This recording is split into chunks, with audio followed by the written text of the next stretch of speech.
මුළු ලෝකයම දන්නා කාරණයක් තමයි රතුපස්වල ජල ප්‍රශ්නය.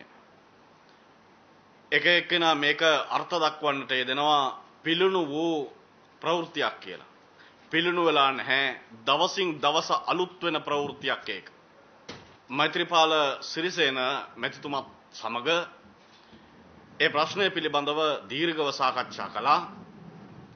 එතුමාගෙන් මේ පිළිබඳව අපිට අවශ්‍ය විසඳුම් ලබා දෙන බවට එතුමන් ප්‍රතිඥා දීලා තිබෙනවා. රජයේ හමුදාව විසින් අමුවේ වැලිවේරිය ප්‍රදේශයේදී මහජනයා ඝාතනය කරන්නට යෙදුණා. ඒ මහජනයා රටෙන් භාගයක් ඉල්ලුවේ නැහැ. ඒ මහජනයා රස්සා ඉල්ලුවේ නැහැ. දිය කඳුලක් ඉල්ලගෙනයි ඒ ඇත්තෝ පාරට බැස්සේ. අහන්නට කැමති මහින්ද රාජපක්ෂ මැතිතුමනි, ඔබතුමා කොහොමද වැලිවේරියේ මිනිස්සුන්ගෙන් සියනෑ කෝරළේ මිනිස්සුන්ගෙන් ඡන්දෙ ඉල්ලන්නේ? කර්මාන්ත ශාලාව වැහුවේ රජය නොවේ, මහජනතාව. මේ ප්‍රශ්නයේදී අපි ඉල්ලුවේ මූලික ගෙවීම කපා හැරලා ජලය ලබා දෙන්න කියලා. ජලය ලබා දීම පිළිබඳව කෙරුණු ප්‍රතිපත්ති ඉතාමත්ම සෝචනීයයි. ගම් දෙකකට තුනකට විතර වතුර දීලා ඔන්න අපි දැන් කෙරුවා කියලා කිව්වා. නමුත් රතුපස්වල හන්දියටවත් වතුර දෙන්න පුළුවන්කම ලැබුණේ නෑ මේ ආණ්ඩුවට.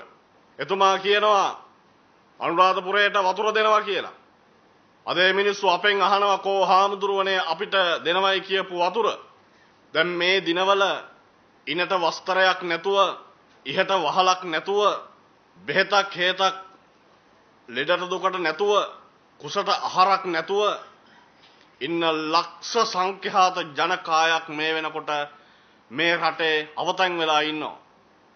මේ අය ළඟට ගිහිල්ලා හොම්බ දාන එක නෙවෙයි ඡන්දෙ ඉල්ලගෙන කරන්න තියෙන්නේ. මේ මිනිස්සු ළඟට ගිහිල්ලා හොම්බ දාලා ඉවර වෙලා මේ මිනිස්සුන්ගේ දුක් ගැනවිලි විසඳෙන්නේ නැහැ. පුළුවන් නම් මේ ආණ්ඩුව කරයි මේ අහිංසක මිනිස්සුත් විකුණගෙන කණ එක. සුනාමියට කෙරුවෙත් ඒකනේ. මේ රට තුල ඉන්නේ කල්ලතෝනි නෙවෙයි. අපි දීර්ඝ වශයෙන් සාකච්ඡා කරලා තීරණය කළා මෛත්‍රීපාල සිරිසේන මැතිතුමාට අපේ සංවිධානයේ විසින් සහයෝගය ලබා දෙන්නට. ඊට හේතුව මේ අහිංසක මිනිසුන්ගේ ජීවිත වලට වග කියන නායකයෙක් අපිට පත් කරගන්නට ඕනේ. හාමුදුරුවරු කියන දේ අහන්නේ නෑ මේ පාලකයෝ. එහෙම අහනවා නම් දලදා වහන්සේ ඉස්සරහා කාර්යස් පදින්නේ නෑ. දැන් මේ රටේ ඉන්න කලාකරුවොත් මදි වෙලා දැන් මේ ආණ්ඩුව පිට රටින් නළුවෝ ගෙන්නනවා මිනිස්සු ගෙන්න ගන්න රැස්වීම් වලට. සිංහල හෝ වේවා, දෙමළ හෝ වේවා, මුස්ලිම් හෝ වේවා, වෙනත් ජාතියක් හෝ වේවා, ඔබලා සියලු දෙනාම මේ ශ්‍රී ලංකාවේ පුරවැසියෝ අපි අලුත් නායකයෙක් පත් කරගමු.